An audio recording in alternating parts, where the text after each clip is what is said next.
Talking about movies, if there was a superpower that you had that could change something about the movie business or movie industry, what would that be? The entertainment industry in the country has been purely growing on merit. It's merit of that filmmaker from that town writing that story, fighting all odds, coming to make that film and coming out there. So I think it's pretty ridiculous that we're doing that even today. When you're choosing all these investments, what are you thinking about and what piques your interest? Like I've invested in gaming many years ago. I lost a lot of money in it. And then I came back with a much lower way of entering gaming and we made a lot of money back. So I just feel like it's the idea is not wrong. You just have to give it enough time, enough energy and put it out there. I failed in school. I was terrible in academics. At most times I thought I'll get nowhere. Well, I'm Ballal Dev from the Bahubali Correct. movies. Yeah. I'm a guy who killed my brother, mother, like literally everybody in that scene and got here. So Right. we just got married in the pandemic. We called nobody. How cool. Yeah, it was just so sudden, right? Yeah, and then I sent everybody VR glasses to watch. Oh, really? Yeah. When I was conceptualizing Flip the Script, all that I was sure of was how I wanted to showcase the people who flipped the script by choosing to carry on and defining their own ways of success. It wasn't about that blockbuster hit on a Friday, that monumental career, a flourishing business, or a thriving social life. It was about the ones who wore their heart on their sleeve and were unapologetic about it. The ones who are fearless and took a chance to walk on the road less traveled. As I welcome you to my next episode, I feel like I'm on the right path. Hi, I'm Shubra. I'm your host, and this is Flip the Script, showcasing all the flippers, I guess.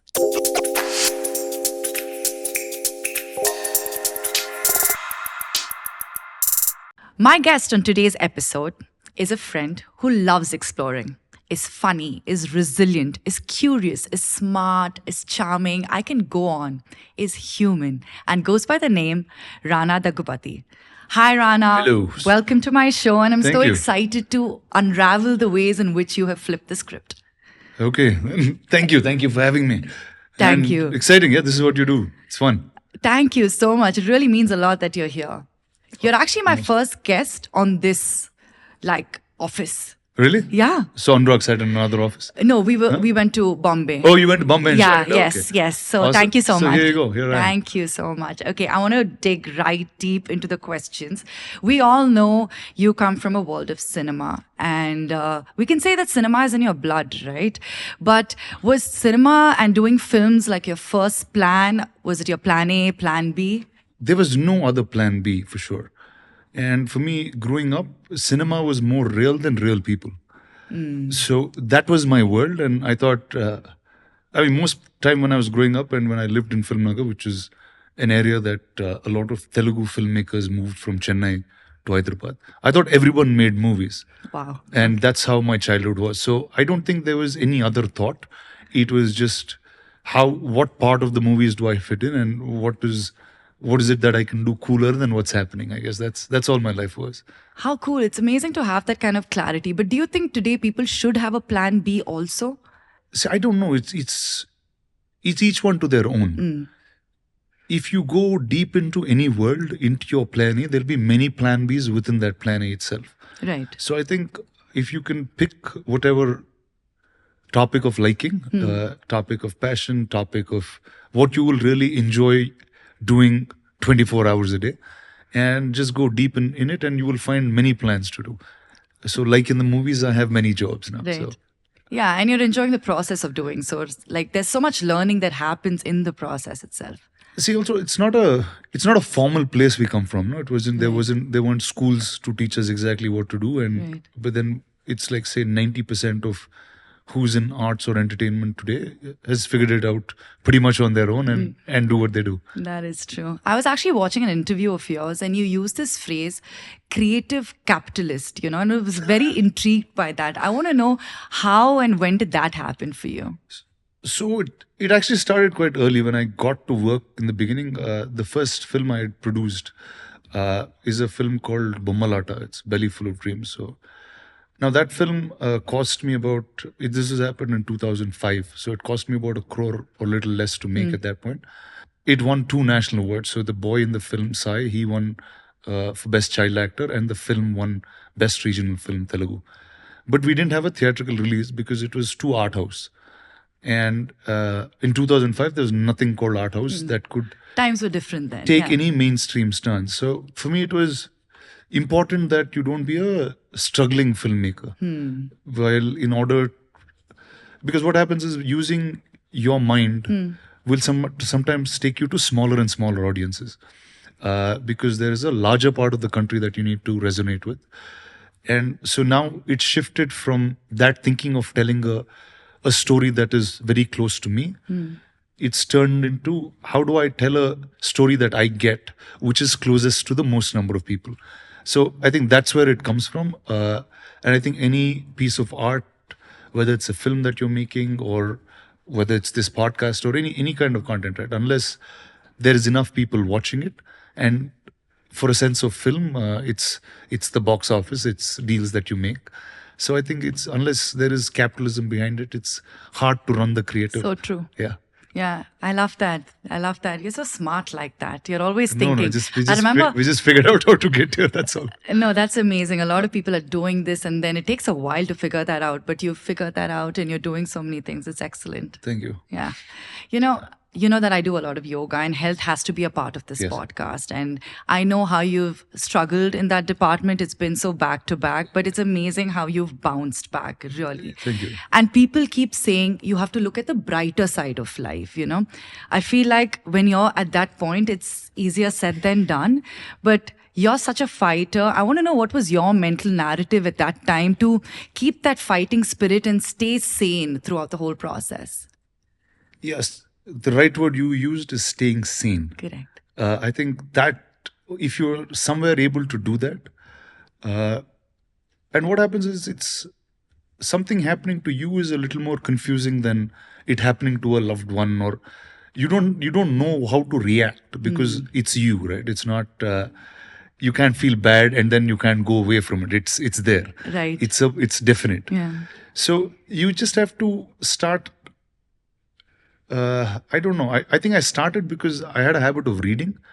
I just started reading like crazy. Wow. Because I knew I couldn't shoot. There was a bunch of things I couldn't do. And there was a long period of time that I had to be in hospitals, out of hospitals. You couldn't plan anything. You weren't healthy enough to move around. So I think just reading gave me a lot of energy because suddenly you just feel like you own the world. And because there's a focus time that you start observing more and more material because you're just sitting and reading and doing nothing else. You just feel like there's so much in this world that you can do. And then what happened in that process is I started doing a bunch of things which now I'm back and I do those and everything else that I used to. So it's fun. So I think you just have to find new things and you have to be excited about stuff. Right. It doesn't matter where you are in life. Right. Because whatever is common between everyone is there's some time that you're going to go. Right. So that's definite. Yeah. So let's just believe in that definite a little more and live well. Yeah, that's an interesting thing you said, right? Like you couldn't do anything else. So you read a lot. Yeah. And it's helping you right now today, right? With all the ideas maybe you came out with. That happened to me during COVID, right? Because suddenly I was back at home from Bombay, sitting, not doing anything. And I kept reading a lot. I'm a voracious reader anyway.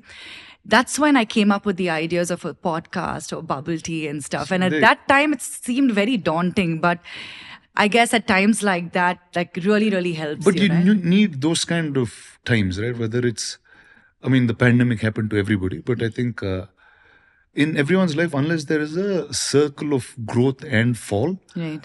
You don't see the full journey. 100%. So I just feel like it's nicer when it happens early. You learned mistakes early and then you can go forward. I must tell you, every time I've seen you, even during a phase that you were going through something like that, you never showed it. You're always this person doing things for others and stuff. So kudos to that. There's something that we have to learn about you. Thank you. Yeah, it's really cool. Okay, let's move to like a happier domain right Yes, now. good, And I want to speak about, you're like the bad boy in Bahubali. Everyone knows that.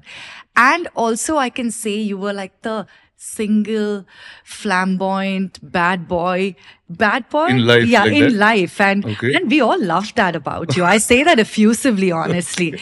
What made you take the plunge with your beautiful wife, Mihika? I know you've known her for a really long time. I think your sisters study Yeah, together. my sister and I Yeah. studied So, together. Yes. what made you take that plunge? So again, it was again in the pandemic. Yeah.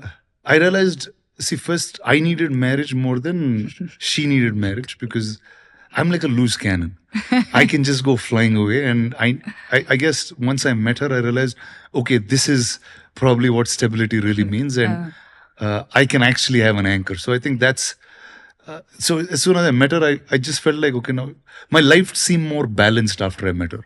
Right. So and I felt like, okay, now this is what I haven't done in life, so I should do this. Do this and And concentrate on other things yeah, also. yeah, and then that's it. And then we just got married in the pandemic. We called Yeah. nobody. How cool. Yeah. It was just so sudden, right? Yeah, and then I sent everybody VR glasses to watch. Oh, really? Yeah. Oh, nice. For me, it was exactly the opposite. I used to when I turned 30, South Indian home, obviously get married. I felt like I used all my cards. Ma, I'm doing this in life. Ma, I'm not finding someone with the mental stimulation and all of that stuff. I associated marriage to my wings being clipped. And I made that such a big deal. I got married like 7, 8 months ago, right? And I see how it's not like that. It was just something that I Something built you in, made up. yeah, made in my head up. And today I'm happy, and you can do anything that you Yeah, want to do. congrats. So I guess, yeah, we're in the same boat there. Yeah. Yeah. Okay. One thing I must tell everyone who's watching this is Rana is one of the best hosts possible. He throws the best parties if it's at his home or hosting the Saima after parties. He's Okay. just so cool with these parties. And I've always looked at him thinking, what a confident guy. Like, you exude this confidence and charm. I want to know someone like you. And as humans, we all have a set of insecurities. And especially as actors, I feel like we have a lot more. Someone at your stature, your confidence, what is yours if you have any? I don't know. I just don't know any other way to be. So you're saying no insecurities? Actually, no, not really. Wow. See, it's because I just feel like I started off knowing nothing. Like, I failed in school. I was terrible in academics. At most times I thought I'll get nowhere. Yeah. And the fact that every time you learned something, you were able to do it, it worked. Right. So I just feel like life is only about learning and unlearning and just keep going, right? So I don't feel a sense of security or insecurity in that manner at all. Oh, cool. Because I don't think anyone's doing what I'm doing anyways. Like, my journey is only mine. Like, I'm the only one on that path.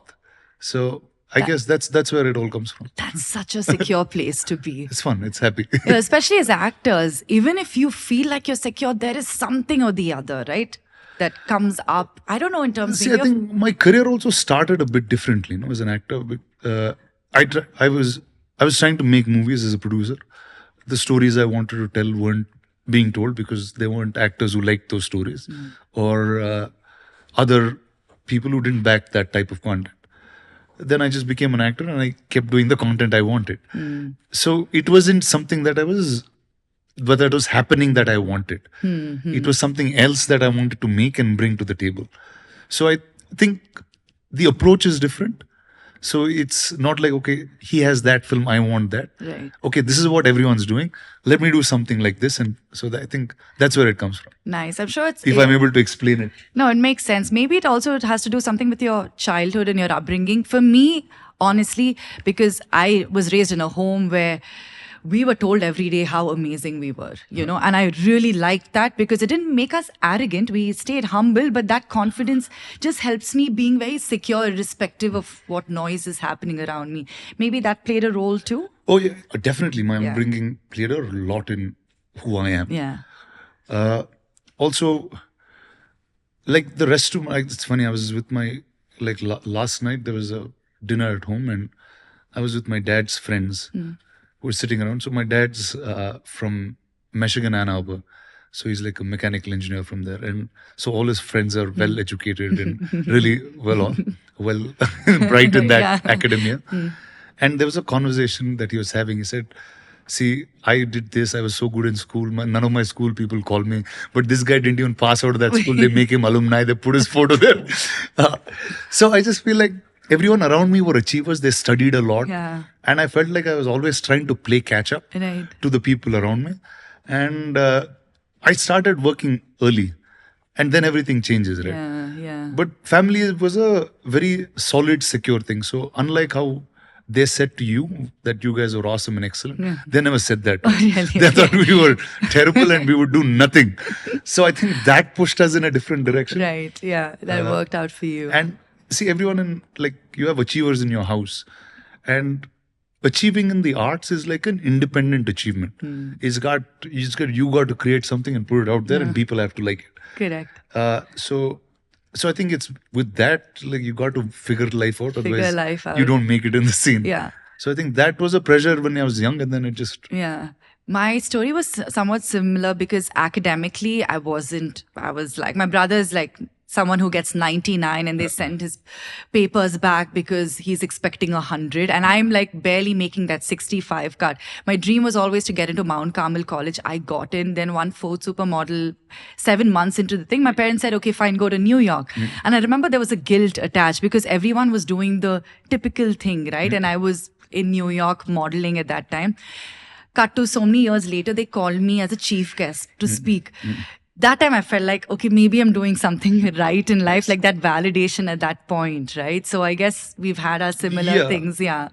That's interesting. I want to know, okay, since we're talking about films, there have been so many conversations and controversies around films like Arjun Reddy, Kabir Singh, and now Animal. And I was watching this show where I heard someone take a stand saying how they will play that character purely based on their desire to portray that role. And someone on the same table said they would never do a character like that because their moral compass wouldn't allow them, because they have a certain obligation towards their audience. And I remember watching that and thinking, wow, I agree with the first person and with the second person. It's a conflicting thing, but I do agree. For someone like you, when you're choosing a role like that, and if you get something that's a gray character, if we may call it, what's your thought process when you're going to be performing? Well, I'm Ballal Dev from the Bahubali Correct. movies. Yeah. I'm a guy who killed my brother, mother, like literally everybody in that scene and got here. So, Right. See, one is, I think it's a very personal choice. It'll also depend on the time of your life where you are. What is your liking at that point? There are many, many things that will influence you before you take that decision. Right. And again, it's important that all kinds of cinema exists, because what we are is actually diversity, and cinema is like a mirror to society in some ways, saying, here you go, this is what happens, and take note of it. Yeah. Right. So I think it's important for all kinds of cinema to exist. Whether I'd personally do it or not, again, time will tell. It's where are you in your life at that point? Do you want to tell that story or not? Right. So, like, I remember the first time I watched Arjun Reddy, in Telugu I watched it, obviously. I thought Vijay was a phenomenal actor. And as I kept watching that film, I started getting uncomfortable with it. I knew it was great cinema, but I knew if I meet guys like that on the street, I might not say hi to them, or you know what I'm saying? Yeah. So it's like it's conflicting when you watch it itself. Exactly. So I think that's the interesting part. You're able to tell stories that can raise a voice, discuss. Right. So I think that's important. Yeah, I like a movie that leaves you with a conversation by the end of course, it, right? And I think these films have done that. Yeah. I feel like you're very futuristic and you understand the pulse of the market. And I really think that's one of your winning qualities. You started with a visual art firm, right? Yeah, visual effects. Yeah, I and did special effects visual films. effect firm. And it was at a very, very nascent stage when it started. And then cut to you're this actor, producer, investor. You like to constantly diversify your portfolio. There's Anthill Ventures, Right. Amar Chitrakatha, Hyderabad FC. I mean, the list can go on. There's a bunch of things that. Yeah. I want to know, when you're choosing all these investments, what are you thinking about and what piques your interest? See, I think anything in the world of entertainment is something that I get excited about. The fact that you can tell a story, or you can create something and engage a lot of people. Either, say, movies that you just spoke about. It's a thought, it's an energy. sport. It creates inspiration. It's aspiring.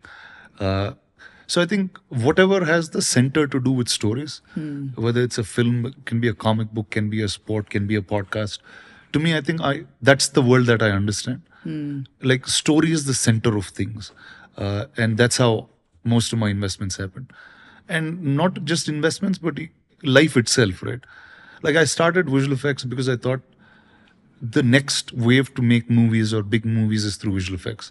But I just thought of it in 2002 or 4, like Wow.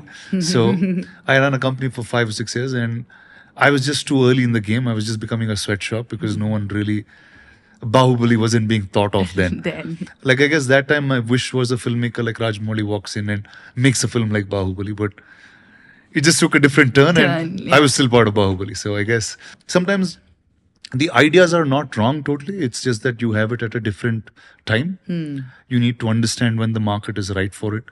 I don't have a problem failing, so I can try something out, and I know, okay, this is too early for it. I can hold it back. I can come back 5 years later doing the exact same thing. Wow. Okay. And a lot of times these have worked. Like I've invested in gaming many years ago, lost a lot of money in it, and then I came back with a much lower way of entering gaming, and we made a lot of money back. And so I just feel like it's the idea is not wrong. You just have to give it enough time, enough energy, and put it out there. So Yeah, and even if it doesn't work out, I think you know next time what you shouldn't be doing, right? And yeah, for sure. And there's a lot of opportunity I see in many things where usually in India what happens is, or even world over in some cases, where if someone's done it and they failed at it, no one goes back to doing it. Yeah. Because there are only certain things that person did wrong, whether it's time, whether it's not the right team, not being optimized, or whatever else. So I just feel like there's so many ideas out there that got lost to either not great vision or not great execution, and I just feel like they don't fear taking them back up. As you're talking, I feel like you'll be a great teacher, like a mentor. Have you thought of doing something? Because when I had a conversation with Anurag, he was like, eventually he wants to teach, and I see how he'd be so good at it. I think you'll be excellent. Well, if I think honestly, teaching is a very hard job. I just feel like you need to be a real subject matter expert. Otherwise you just influence wrong things and wrong true. people. Yeah. So I'll be cautious before I take that step in my life. Fair enough. But I think it's important I think most of our days or anything that you do is either I'm learning from somebody or someone's learning from me, and that's how we are going all day anyways. Right, yeah. To be able to professionally do it, I think, Anurag is definitely a subject matter expert. I don't think I am yet. So I just feel like I don't know what I'll teach.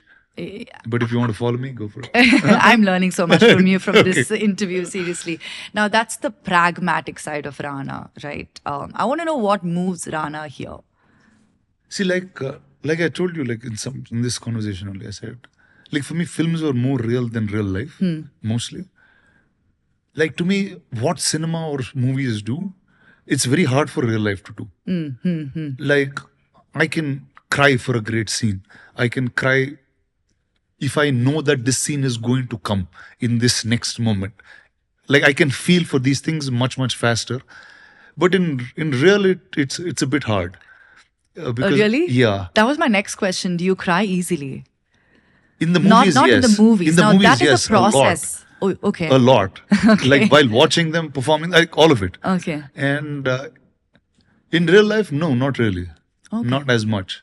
With the things that happened in my life, now, unless it's really drastic, I don't much care about it. It's toughened you. Yeah, it's toughened you to like, dude, that's not a problem to cry about, right? So I think it's changed you as a human. So it's like, is someone dying in this conversation? No, then why the fuck? Like, so that's who I am now. I want to go get there. I'm far behind. I'm the biggest crier. Like a story, someone on the road, anything can move me and I can cry.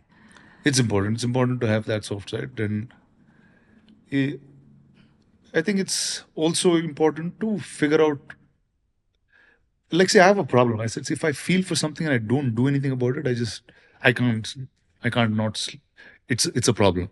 Okay. So it's just simpler for me not to feel sometimes. So I just go about with the day regularly. Nice. It's good. I'm trying to strike that balance, And talking about balance, I truly believe everything in life is transient. And especially in our line of work, we enjoy these high highs and very low lows, right? I mean, the adulation can really get to us and the setbacks can really bog you down. I can speak for myself, it's happened.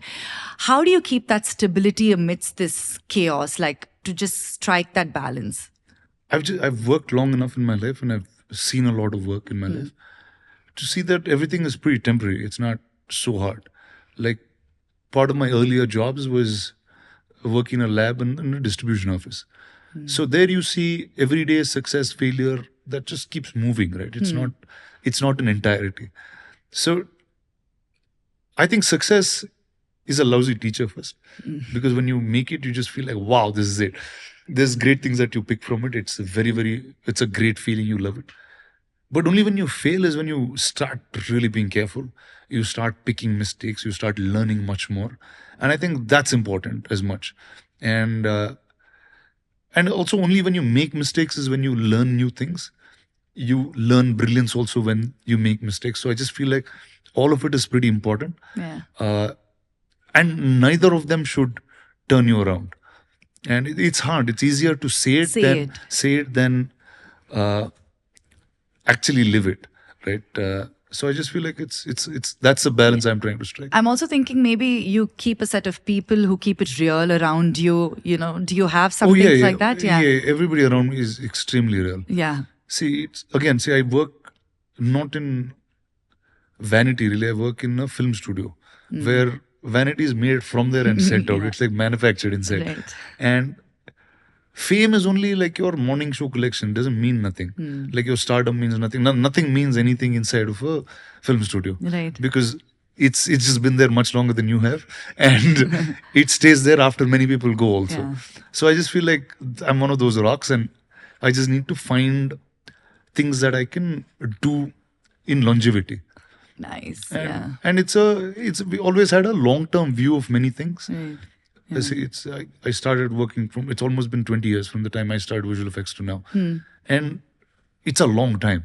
Right. And 20 more years, I'll still be doing visual effects and still be doing movies. Yeah. So I just feel like it's a permanent job that we have. Yeah. So unless we're able to think long term, there's no fun in the game. That's true. For me, I think initially when I used to get rejected, right, after signing a film and get rejected, it used to crush me. But I think over a period of time, I've embraced that it's a part of the process and it's fine. And just that switch in perspective has made a change, Yeah. you know? See, most of the problems are here. Yeah, 100%. It's how much you make it a problem, right? It's probably not really an issue at all. It's not as big as you thought, yeah. But all this happens in retrospect. When you look back, you're like, come on, and you can come up with these gems saying that at that point. But it's so hard to practice it at that testing hour. For me, I think if you're doing multiple things, then it's easy.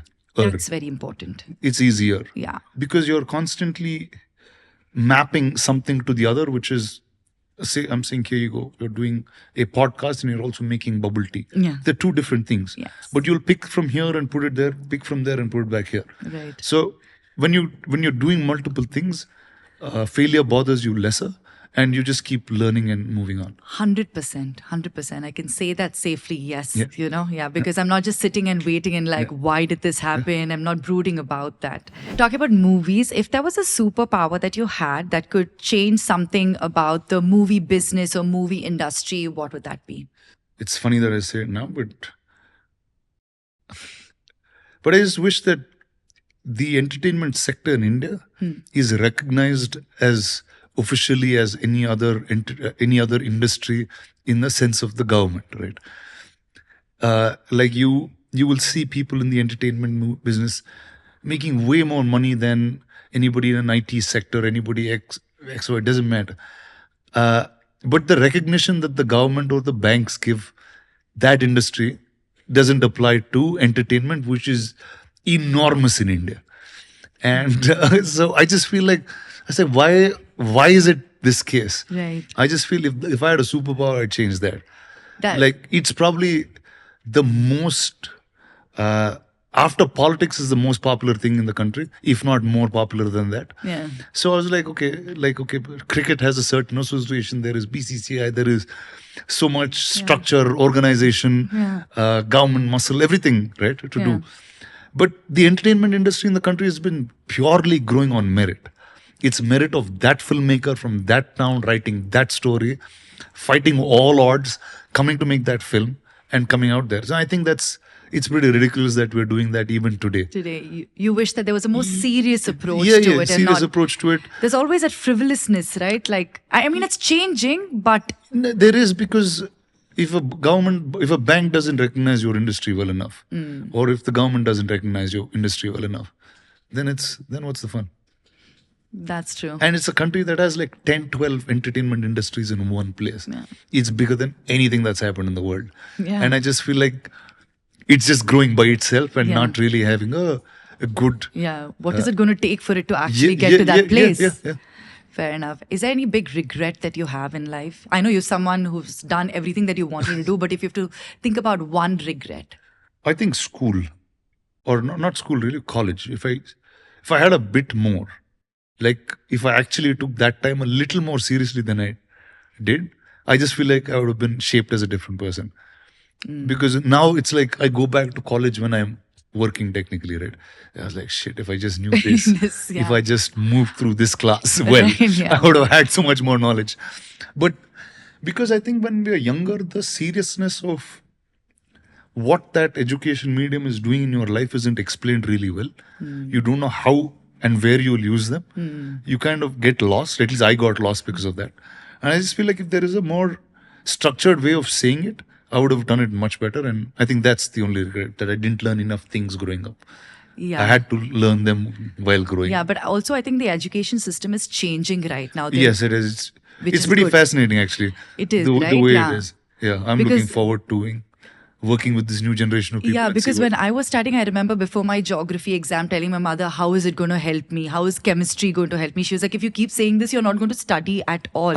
But today, when I see like younger kids and the way the approach to an Oh, yeah, exam, it's changed. It's exciting. It doesn't feel so tedious. So I'm actually just started working with a group of ninth graders. Mind creator. No, ninth grade. Ninth, So they're in the okay. ninth grade. And they actually are building a platform. And so I'm investing in their platform, and it's everybody from ninth grade. How cool. Why ninth grade? It was a school that had an entrepreneur program for their Okay. kids, and I met them, and I was pretty blown because first I thought I was meeting a bunch of kids. And for once their pitch was done in about 20 minutes, I started treating them like they were adults, and it was the same conversation. And the fact that they come from a different time, fully, they have a different way, they come from a digital age, that the amount of information that they can capture, they can put, is very, very different from what we were. So I just feel like that's more necessary for me in my life, where how the younger people think. That is so true, because I was sitting with my niece the other day and I was doing these questions. She gave me a few questions for the show and I was like, oh my God, she's in the ninth grade again. so they think I was very like, differently. look at them, man. I don't think in the ninth grade I had that kind of perspective also. And I think that we should give credit to the education system today. It's pretty phenomenal. No? Yeah. I've observed, and I could be wrong, I feel like you're taking it a little slow in the acting department. Is there something new that's brewing, or? So it's like this, right? I always did cinema that was very new from what the industry did back in the day. So now what was new then has become regular now. So I'm trying to figure out what my new is. And so we spent a lot of time, actually. It's been almost a year and a half or two in development. I start filming Jan onwards. So I have a period gangster drama that comes out. Cool. That I start filming soon. Oh, nice. So yeah, no, the fact was I just wanted to do something that's really different. See, now what's happening is, in some odd ways, we were the one who started that whole exercise of South Indian films landing up across India and setting that pan-Indian Woohoo! Yes. tone to it. Now, because of so much cinema that people see, unless you're able to break the clutter very, very interestingly, it's no fun anymore. So my next round of cinema is that. Oh, interesting. So if you have to give a piece of advice, because I know how many people look up to you. So what's like that little advice that you'll give for people who are just like entering the business of movies, let it be filmmaker, actors, or anything? Well, I have different advice for different people. Which one? Okay, actors. Well, I think today is a very different time for actors from when I started out because there's so much more than just cinema. There's OTT that's taken a fully different rung of meters. Uh, the kind of storytelling has changed. So I feel like now, if there is serious skill on craft, if you consistently, and the avenues of getting there are very easy. Earlier, it was very difficult to get heard. Now it's very easy to get heard. I mean, whether it's YouTube, whether it's anything in the digital world, it will, if your skill is there, it will get to the creators somehow. So I just feel like you shouldn't stop doing things. Just go at it. Doesn't matter if it's big or small. Keep playing roles. Be people who understand characters and just keep going. That's all. And for the filmmakers out there? Find your voice. I think that's more important than anything else. Don't try to be a filmmaker like somebody. And today is a time where newness, diversity is accepted well. And I feel like there's no better time than now to tell your stories. Again, don't be worried about big story, small story, big film, small film. Just keep telling stories that are awesome. Basically, hone your craft and Yeah, just hone your be at craft it. and just be at it. See, because earlier to make a film was very complicated. And where would you release it? Where would you distribute? Now today you can make a film here, put it on YouTube, and there's everybody will watch it if it's good. Right. So I think the mechanism has changed very much. Yeah. It's everything is disrupted. So skill doesn't stop. Correct. Accessibility is also It's easier very, today. very, very. Yeah. Okay. Wow. You're so cool, man. Thank you. No, really.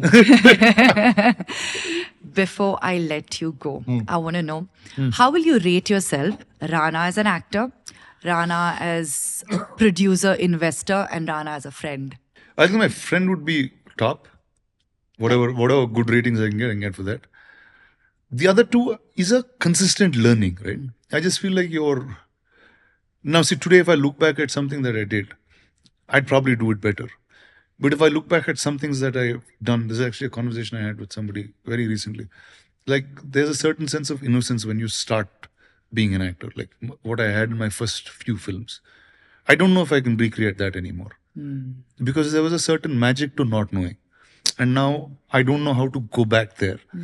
So I just feel like you learn, unlearn. So as long as you're able to convincingly play the character you're playing, I think life will keep going on. How cool. I'm sure people know Rana as an actor, amazing. Rana as an investor, producer, amazing. I will give you a 10 on 10 for Thank Rana you. as a friend. Thank you. Thank you. Because That's I know how busy you are. This is a really new podcast for me. You made time to come it's here just happy to do this. and do this. It's purely based on friendship, and I really admire that side of you. That's going to take you places. And thank you so much with Thank everything you, and this was awesome. Yeah, And thank you for the sandwich. Thank you. Thank you. With everything you say, I felt like I was learning something. I'm going to be using all these little tips you've given me in business, life, work, and Well, I everything hope it else. works out. Thank you, man. Thank Yeah. you so much. Thank you. This is awesome.